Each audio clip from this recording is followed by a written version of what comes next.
Washington ডিসির oval অফিসে Donald Trump ও Volodymyr জেলেনস্কির উত্তপ্ত বাক্য বিনিময়ের পর সম্মিলিত প্রতিরক্ষা গোষ্ঠী নর্থ আটলান্টিক ট্রিটি অর্গানাইজেশন বা ন্যাটো জোটের ভবিষ্যৎ নিয়ে উদ্বেগ তৈরি হয়েছে। কারণ এই বিতণ্ডার পর যুক্তরাষ্ট্র ইউক্রেন জোট এখন টুকরো হয়ে গেছে।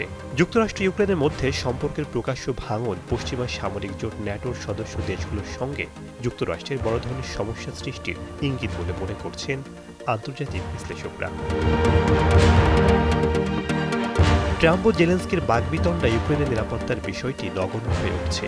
সেই সঙ্গে ইউরোপীয়রাও নিজেদের নিরাপত্তা নিয়ে হয়ে পড়েছেন উদ্বিগ্ন। এই প্রতিরক্ষা জোটে ৩০টি দেশ ইউরোপে আর বাকি ২টি দেশ উত্তর আমেরিকার। ন্যাটো প্রতিষ্ঠিত হয়েছিল স্নায়ুযুদ্ধের সময় সোভিয়েত ইউনিয়নের হুমকির জবাব দেওয়ার জন্য। রাশিয়ার প্রেসিডেন্ট ভ্লাদিমির পুতিনের সাথে সম্পর্ক পুনরুদ্ধারের জন্য ইউক্রেনের উপর চাপ সৃষ্টি করছেন মার্কিন প্রেসিডেন্ট ডোনাল্ড ট্রাম্প।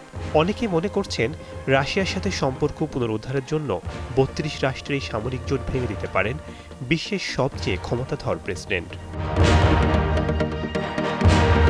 ট্রাম্পের মতে যুক্তরাষ্ট্র দীর্ঘদিন ধরে ন্যাটোর জন্য অতিরিক্ত অর্থ ব্যয় করেছে, যেখানে অন্যান্য দেশ তাদের প্রতিশ্রুত ২% লক্ষ্য পূরণ করতে ব্যর্থ হয়েছে।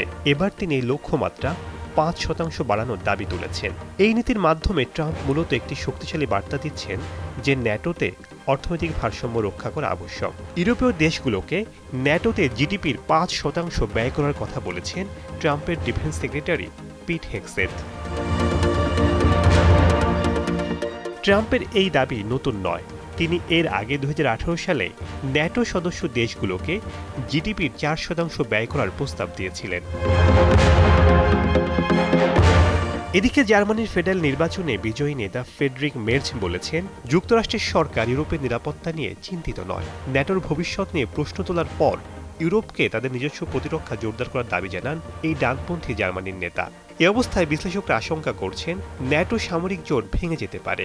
ন্যাটোতে যুক্তরাষ্ট্রের পর সবচেয়ে বেশি খরচ করে জার্মানি। অন্যদিকে ট্রাম্প প্রশাসনের কারণে ইউরোপের শক্তিশালী দেশগুলো হতবাক হয়ে পড়েছে।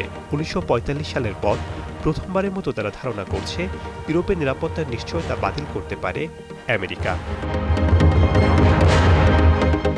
শেখ সাদি মানজান, দীপ্ত সংবাদ।